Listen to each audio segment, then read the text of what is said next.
Ooh, I'll tell you a story that's not really talked about. It was a show, man, some years ago.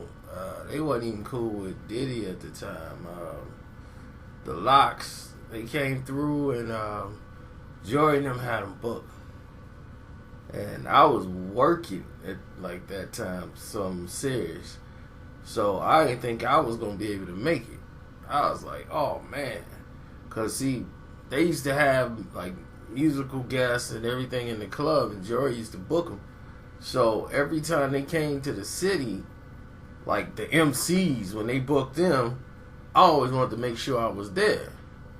It was me and all Jory dudes, and Jory always bring like all these MCs that he deal with, and I ain't gonna say dude's name, but I was like, bet, cause the one dude, you know, he trusts me when I drop lines on him. Like some people be like, what are you doing? You know, but I was dropping bars for him to use, you know, in case he ever blow or whatever. You know, like, dog, you can know I'll write for you. You know, I'll give you some bars. Not that you suck, but you could deliver it. So I already had like some bars in the tank from back in the day for the Lox.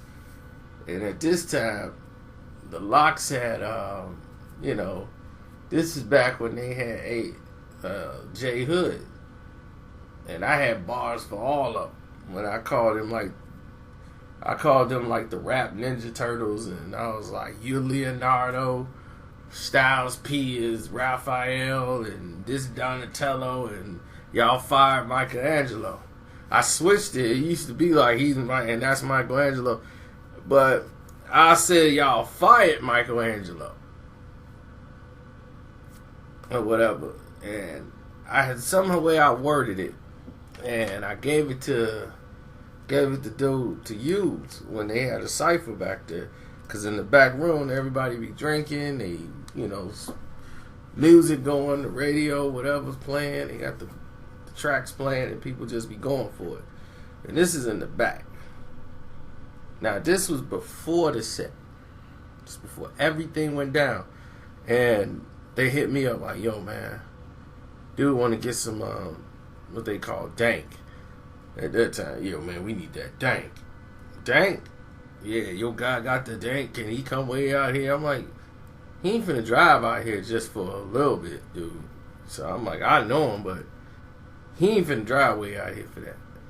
If you ain't finna go out there to him, there's no way he's finna bring what y'all asking for down here. So y'all gotta make some calls out here.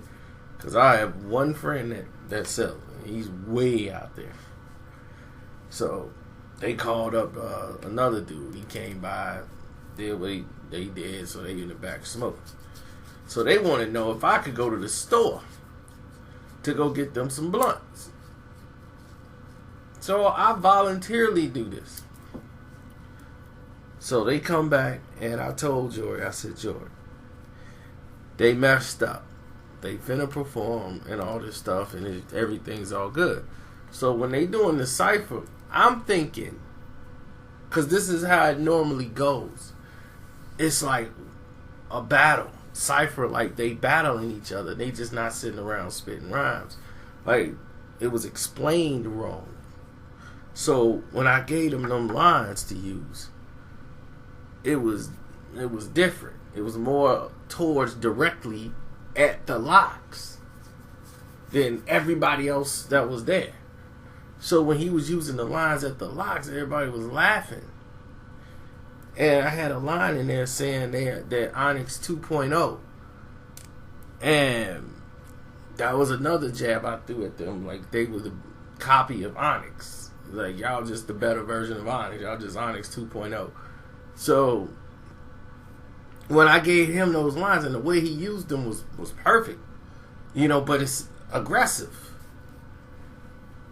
So when I came back and got the blunts and whatever, and gave the Jory and them, and they gave it over to dude, and I was like, alright. And I guess they thought I was on some groupie-ish, when I was like, I want to speak to the Lox. You know, like, let me speak to them. They was like, just stay over here, man. And I'm like, whoa, whoa, whoa.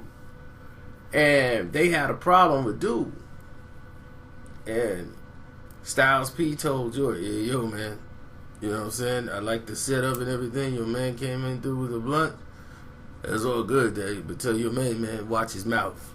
You know what I'm saying? He taking shots at us, man. Just tell him watch his mouth, man. We out here having some fun, but I don't play like that. Tell him to keep my name out his mouth. He was like, what? You know what I'm saying? Dude, we don't scrap. You know what I'm saying? Dude tried to come over and explain himself. Like, dog, no, man. I thought this is all in good fun. I don't care. Don't have fun with me. Don't play with me. You know what I'm saying? I mean, yo, I know you're a funny type dude. You got funny type lines and all that. Just don't play with me then. You know what I'm saying? No, we gonna shoot it out. We will shoot it out. We shoot. I'm like, oh, wow. So Styles P went off the reservoir at this time. So after the fact, you had, I told Joy, I said, Joy, don't let them perform the song Two Guns Up. They cannot do that song in here tonight. Please tell them why. You should know this. They cannot perform that song. See, back in the days, for those who don't know, the Lox used to be called D Block. They called themselves D Block, and they had a song called D Block Two Guns Up. D Block in the city of Chicago is an area named after Devon, a gang member, one of the BDs who got slain. Okay? So they named their area D Block. Over there, 6970 Eggleston, that's D Block. Okay? Now, D Block, opposition, they don't like D Block. They gonna say, F D Block, man. Screw D Block. So, they're gonna be very aggressive when you start repping D Block. So I explained this to him, and I said, don't let them perform this song. If you do, you are putting yourself in a position where it's going to be a negative effect. There are possibly several different gang members in here tonight. Now, they're drunk. Everybody's drunk. What do you think gonna happen when they perform that song? Oh yeah, I'm gonna tell them, man. Yeah, you right. So the night go by. Next thing you know, I hear people wanna know who we are, so we tell them this is D Block, mighty D Block. I just lose it. I just like, oh my God, I hope they get through the night. I hope they get through the night. Soon as this song is played, one dude, man, F D Block, man. I was like, I knew it. And so now the set's over. And dude want this, the people in the crowd, he threw something at the Lox. So I'm like, dude, y'all wasn't supposed to do that song D Block here at all. I told him to tell you that. Cause dude was finna come up there. I'm like, dog, they the group D Block. They not part of that. I had to try to explain it to him because he was ready to do him something dirty. And the way he was ice grilling, Styles P, it was gonna be something. He was just standing there, staring him down. So, it's Styles P ain't the type to do that to. And then they had another two homies that was with him that was ready to rumble right along with him. But cooler heads prevailed. I went and talked to dudes like, dude, they don't know anything about D Block. So just please, for their level of not awareness of what's going on, D Block means something else to them. You know what I'm saying? So it's not what you thinking. So with that being said, cooler heads were able to prevail. Thank God. It ended up being a night of a bunch of nothing. But the tension that was in the air and that was finna go down, all of a misunderstanding. Because Styles P and them, they thinking it's because of dude earlier who was spitting the rhymes towards them, and they think this his boys, and they want some static, and they was like, what you want to do? What you want to do? You know, and Jada, all he cared about was where was the room, where could they get more weed?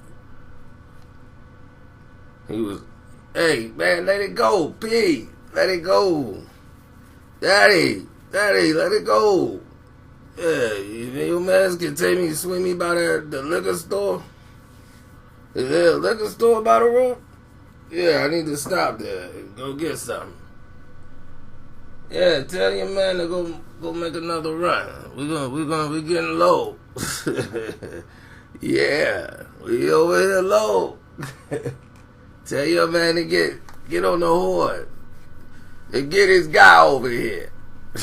We running low on product. But lyrically, they were still dropping some of the best rhymes anybody ever heard. Sheik was still talking about smacking people, so you could tell he had the old school flow. And Sheik came late because he had health issues at the time. So the fact that he was able to travel and come out there, that was something special. And I mean, it's a good show. Whenever they perform, you're going to get a live show. And they still got bars. So definitely, they're one of the elites when it comes to this rap and hip hop thing. So they're honored by me. A lot of people think like I have a problem with them. I was like, no, I don't. I just said they weren't great businessmen. But as MCs, how could you take anything away from them? I just don't think you guys think things through all the way. But let me get out of here as we're done with this.